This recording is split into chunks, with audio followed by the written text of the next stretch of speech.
All right, so source code debugging. Uh, Now everybody has the new WinDbg. There used to be an old one.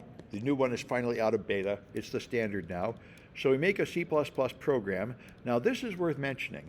This is a bizarre part of Windows that works like Kali. If you want to compile code in Windows, you install Visual Studio, and then you don't just use a normal command prompt. For some reason, you have to do this. You have to go to All Programs, and then go down to Visual Studio in the container, and now you have to launch a special command prompt for each type of code you write. I don't know why. Yeah, do you know why? Those are just batch files. What's that? Batch files, Windows batch files. They have a batch file? They export parts for different architectures. They export For example, environment variables you need? if you take ARM64 being the first one, Yeah. they export the compiler for ARM64 architecture. They, Normal CL is for the host architecture. right, so there are switches, because if you use the CL command in these environments, it has different consequences. Yeah, yeah, this is the way Holly works. To launch a tool, you go to the menu, and it launches a special command prompt for each tool. Well, anyway, so that's where we're going to make x64 native code here. And so it'll launch the x64 native code command prompt. And what's that? Fifth line, you see the batch file. Oh, yeah, that's the batch file. Okay, environment initialized. Yeah, I see what you mean. Okay, yep. Oh, good, thank you. Anyway, so this is, so I made an application here, which is just a demonstration application from a Microsoft tutorial. And it's this, myapp.cpp. Oh, a cat is type in Microsoft. All right, so this just defines a few variables and does some math on them, doesn't even print anything out. And I compiled it. Let me just compile it again and show you. So you put that code in there, and then you compile it with CL. So let me just delete myapp.exe and these other things.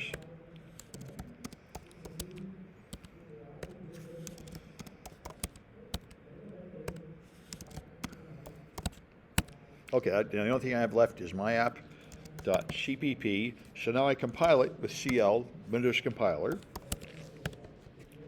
And there it goes, and it creates an object file and an executable file. All right, now I can run the executable. And it runs and terminates normally. It doesn't have any output or anything, and I want to debug this. So let's start WinDbg.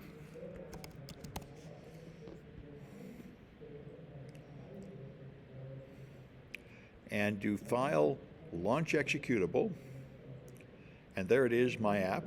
So I run it, and this is what WinDbg looks like. It's running the executable here, and here's the debugger. And the thing about the WinDbg is it's really just a command line tool. I don't know why they bothered to have the GUI at all. The GUI just gets in the way. You can only execute commands here in the command line. And so anyway, so now it shows you the modules that are loaded. Now, if we wanted to find something in here, for example, we might want to find the main function of the program we wrote. You look for symbols with X, the examine command, so we can examine my app, bang, well, I got to spell my app better, there, bang, star main star. That will find anything named main in here, and it finds nothing. And the reason it finds nothing is when you normally compile code, you strip out all the symbols, which I was saying yesterday, this is why compiled apps are safer. They have no symbols, there's no variable named password or main or anything. It's hard for a reverse engineer to find out what's going on. So in this form, you'd have to compile it like malware without any symbols. For this project, I want to do actual source code debugging, so I'm going to recompile it to put in the symbols. And you do that by adding the ZI in compiling. And by the way, you can also detect it by looking at loaded modules. And loaded modules will show you my app has no symbols. So you don't have any named locations in the app. And that's what you have to put up with for malware. But if you're writing the code, you don't have to put up with that. You can connect it to the source code, and that's what we're going to do. So let's go back to here. Let's close WinDbg for now. Okay, and here, let's delete the old stuff.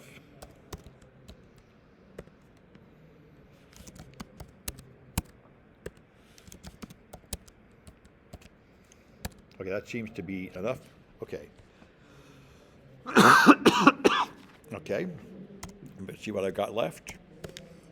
Okay, so command list, command with the ZI, right? Yeah, ZI, my app. Okay. And now it has the /debug option. So if I do a directory, now it's created the PDB file, which is the symbols. And as you can see, it's pretty big, 7 megs. And the app itself is only, it's 667K, which is pretty big. Anyway, that's Microsoft for you. So now if we debug this one, WinDbg, file, launch executable, there it is.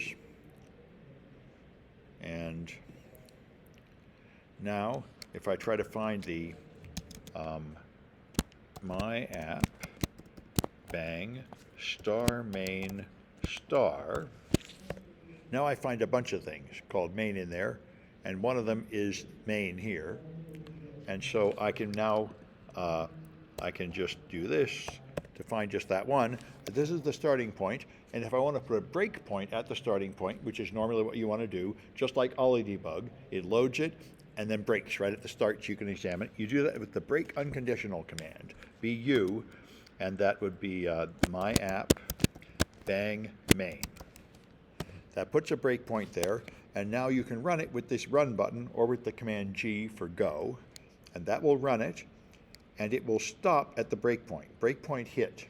And now, since we have source code debugging, now it puts the source code up here and it puts the variables down there. So now, this is very handy for actually debugging an app where you have the source code. I like to move that down. There we go. You can now step through the program. And so step into, we'll take a next step regardless of what it is. Step over, if you were entering a function, would run the whole function and then come back. And in this case, step into is the thing. So here we are right at the start, and the two variables are both 0, A and B. And as I step into a few times, you can see the marker moves down. I'm about to set A equal to 2. So I step into, and A changes to 2. Then I'm going to set B to 0. So B stays 0. Now I call the function. So the pointer will move down into the function here. And now I do some math like x equals something or other. Okay, it's about to put something in x and long, and now it's about to divide by 0. So I step into there, now I get an error, and here it is telling you integer divide by 0. So that's source code debugging, and with WinDbg, and that's what you might do to track down errors. So that's the simple userland source code debugging. Now, unfortunately, you can't do that for malware because they don't give you the source code, and they don't give you the symbols. And you can't do it for the kernel because Microsoft doesn't give you the source code, although they do give you the symbols. So let's take a look at debugging the kernel, which I mentioned, a really useful activity. So here's what's going on, by the way, and is again, I remind you that the way to learn Microsoft is to remember that everything is the opposite of what it pretends to be. So your user application, this is user land, and this is kernel land. The kernel is the high privileged processes that have the ability to use every machine language instruction. The user land is restricted and can only use some machine language instructions. It cannot directly touch the hardware. So all your programs live here, and whenever they want to touch the hardware, they have to ask the kernel to please do something to the hardware. And the kernel is mostly this one file, ntosKernel.exe, which is Microsoft's kernel, and that plus device drivers, which are written, unfortunately, by every random person. And if you buy cheap hardware, they make cheap drivers by taking an old driver like from Windows 95 and just running it even though it doesn't run very well, and it tends to cause the blue screen of death, and this makes Microsoft very angry, and they have lots of increasing restrictions on drivers. But anyway, it still is the case that there's a mixture of Microsoft code and code from your random hardware manufacturers, which is why you get the blue screen of death. Anyway, so the thing called kernel 32 is not the kernel. It is in the user land. This is your doorway into the kernel. This is the doorway Microsoft expects developers to use. So you're supposed to write your application making API calls to here, which will then pass to the native API, which you are not supposed to use directly, then into the kernel, and then hit your structures like device drivers. However, because you can use WinDbg, Microsoft cannot hide anything, really. So people have reverse engineered the native API, and are much more powerful than this API, and malware authors love to bypass this and go straight there to help confuse antivirus products and developers. So anyway, that's what's going on. And so you can look at the NTOS kernel with this program called CFF Explorer, and you'll be able to see all the kernel functions, of which there are hundreds. There's ones that don't even have names, and then there's a lot that have these sort of baffling names like LPC, create security context. These kernel functions do tiny little esoteric things that are hard to understand. And it takes many, many calls to accomplish something like opening a window or putting something on the screen.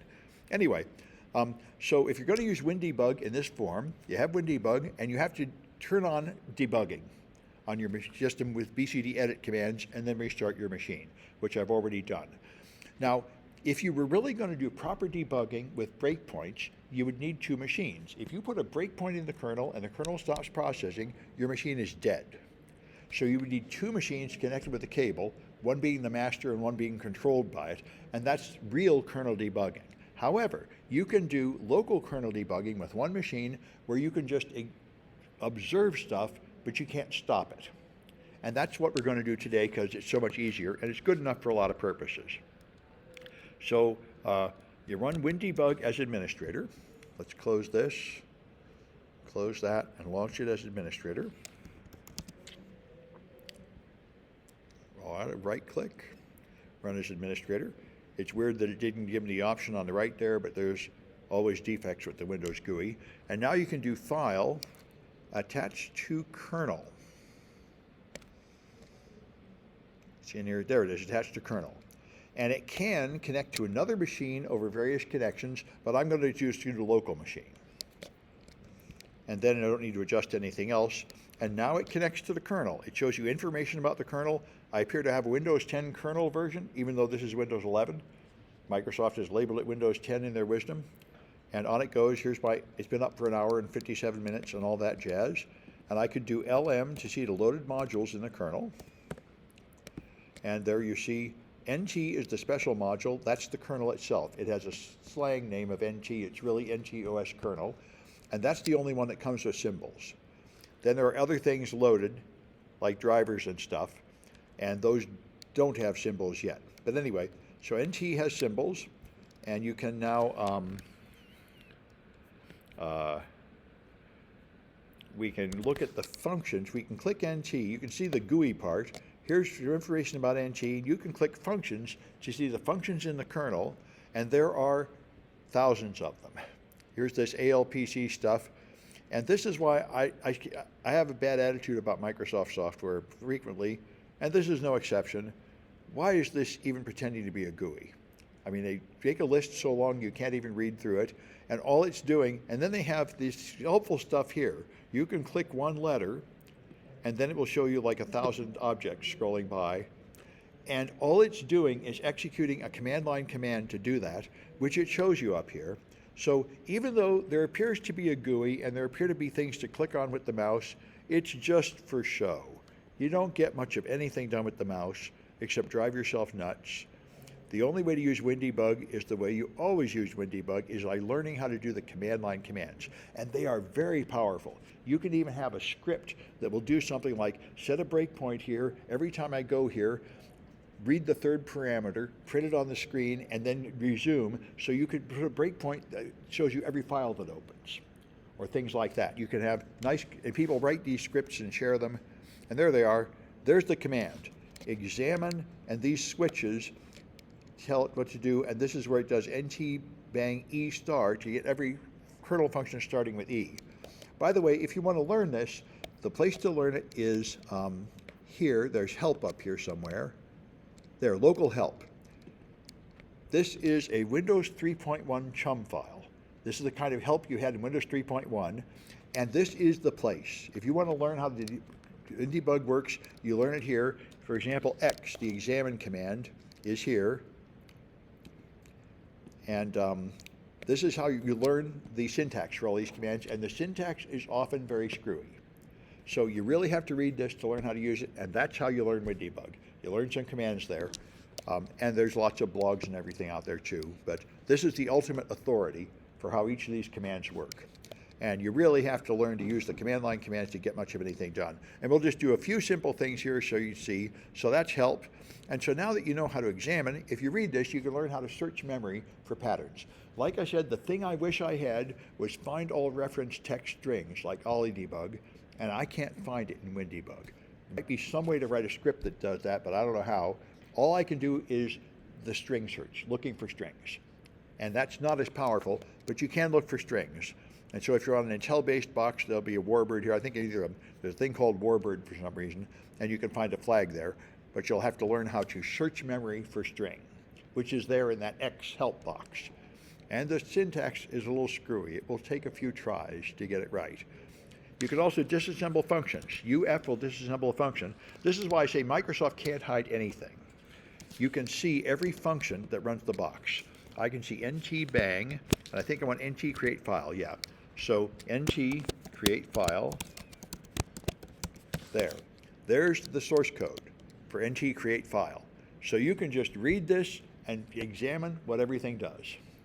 And you can look at something like the other things we did, like dependency walker, and find the functions your thing is using, and you could go here and read the code and see what those functions do. So Microsoft can't really hide anything. It's not open source, but in a way it might as well be.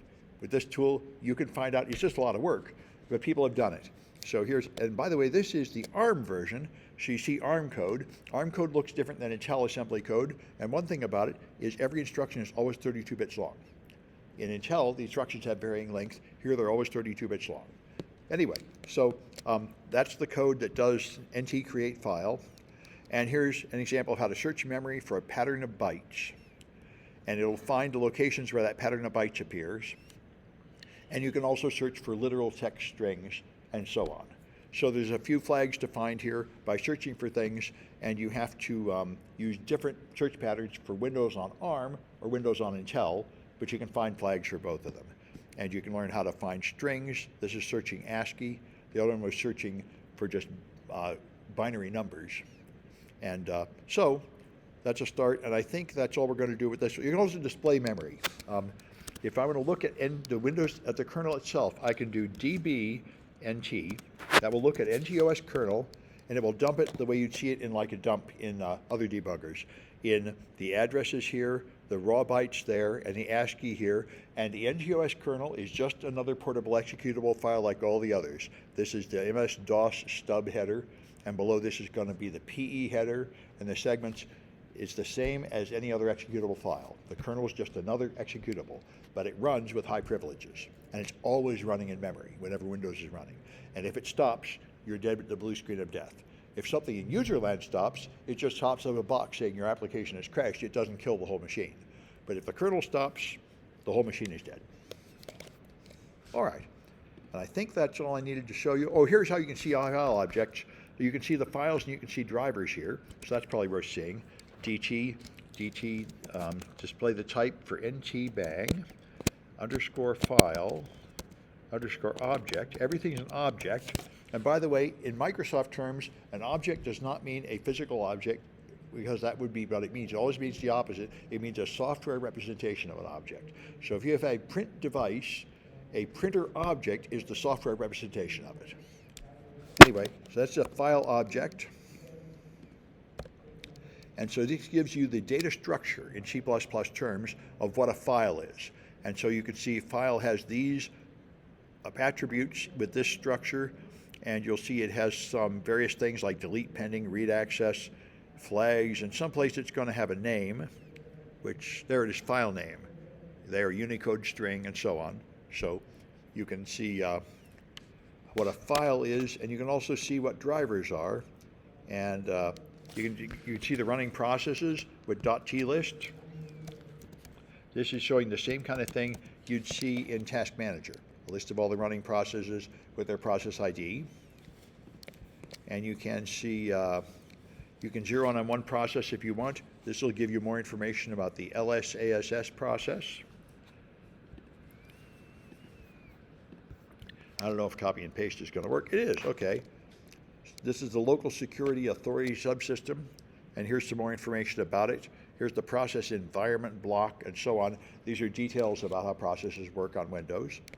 And I think I have something, yeah, we can view the disk driver here. And so here is a virtual disk, a VMware virtual disk, because I'm running in a virtual machine.